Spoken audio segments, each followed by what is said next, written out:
Footballers who switch national teams, a surprising twist. Global football remains the highest point in world sport. Players consistently affirm that there is nothing quite like representing your country, even if the journey to that point may involve playing in a different country.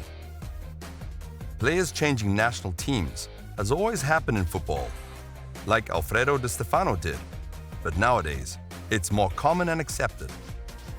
Recent changes in national team choices has seen Jamal Musiala switch from England national team, where he played for the Three Lions at youth levels, to his birth country, Germany.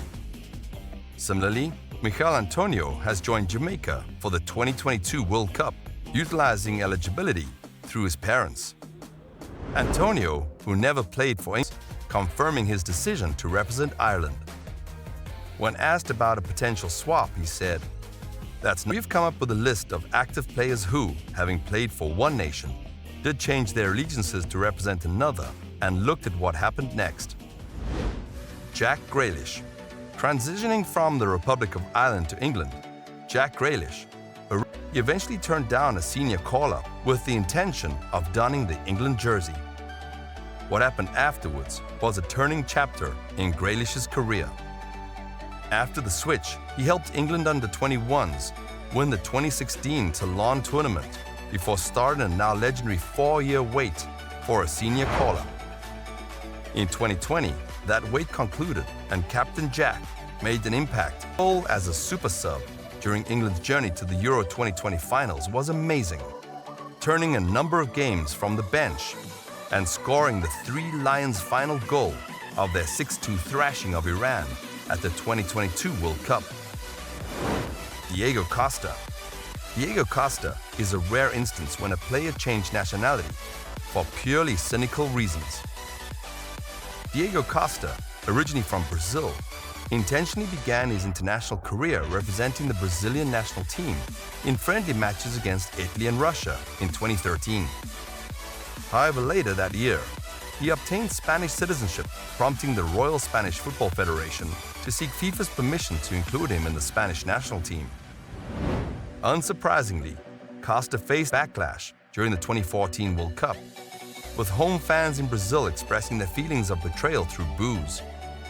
Spain, however, faced a disappointing early exit in the group stage.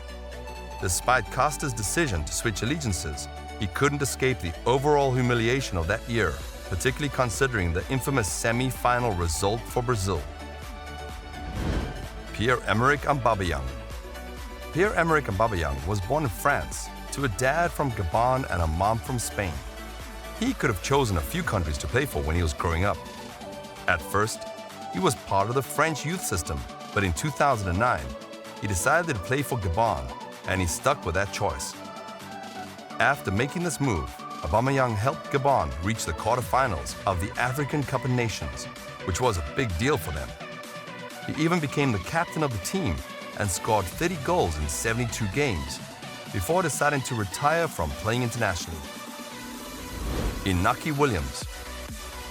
Inaki Williams, born in Spain to Ghanaian parents, had the option to represent either Spain or Ghana in international football. Initially choosing Spain, he made his debut in a friendly against Bosnia and Herzegovina in 2016. However, subsequent calls-up to the Spanish national team were limited.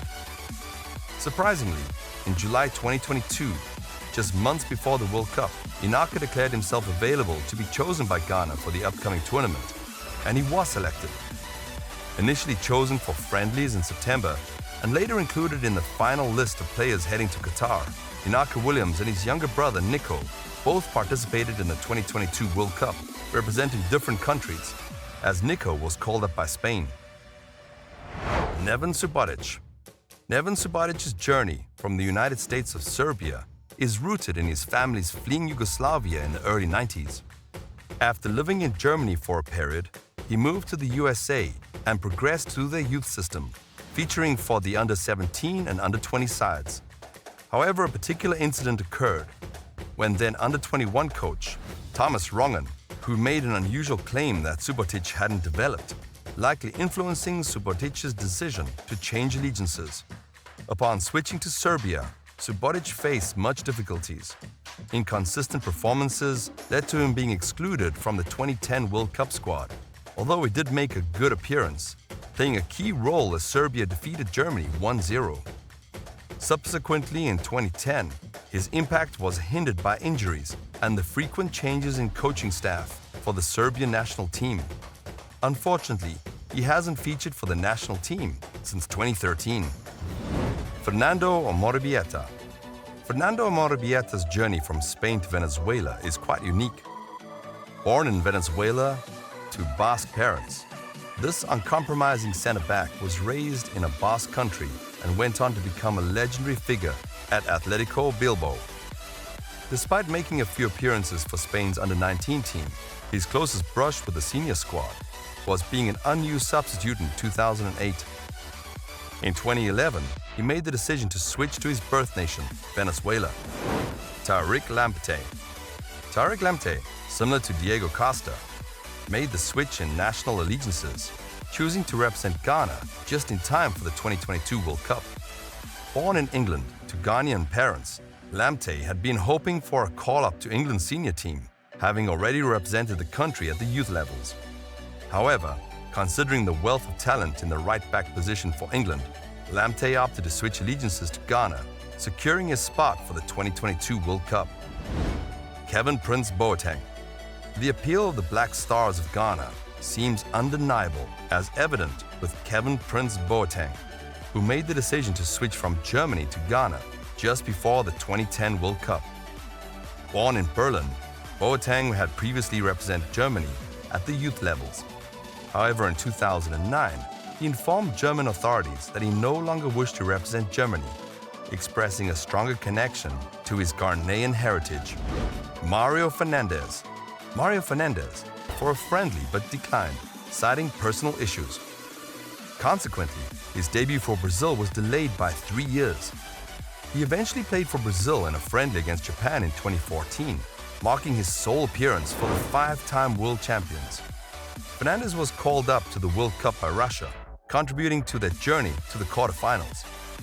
Amazingly, he scored the equalizing goal in the quarterfinal against Croatia, sending the game to penalties.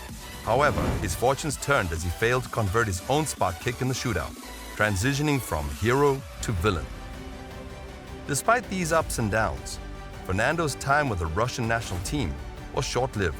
He announced his retirement from international football in 2021. So, that's it. Thank you all very much for watching.